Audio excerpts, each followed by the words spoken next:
Soaring housing prices and stagnating salaries are causing younger adults to delay home purchases as compared to previous generations. According to the Joint Credit Information Center, the average age for first-time homebuyers was between 30 and 35 years in 2013. But now in 2022, it's gone up to between 35 and 40. Analysts say people aged 50 and up are also becoming an important demographic buying homes.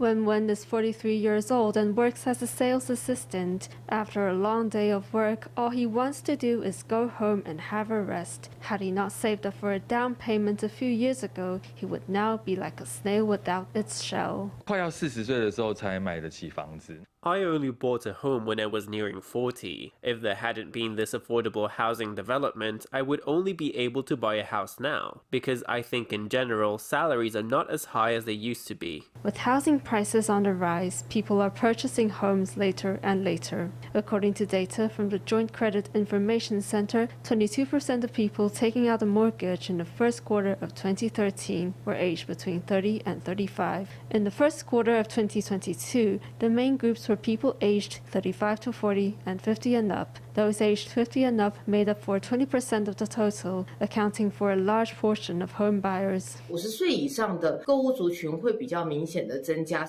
The number of home buyers aged 50 and up has grown significantly. They've even become the driving force in the market. On the one hand, people are starting to work later in life, so they will need to be a certain age to save up enough money for a down payment. And prices have risen significantly. The average price of a home purchased by people aged 35 to 40 in 2022 is 3.01 NT million higher than 9 years ago, at 11.54 million NT. That's despite the floor area having shrunk by 2.1 ping, or around 7 square meters on average. 可以观察到，在目前的一个市况之下， We can also see that in the current market, many of the people aged 50 and up are simply moving to a new home. Their income and credit tend to be good, so they have become the main demographic taking out loans at banks. Of course, naturally, they have become the main group buying homes. Young adults might face difficulties buying a home before the age of 35. If real estate prices continue climbing faster than salaries, the average age for mortgage holders might also continue growing.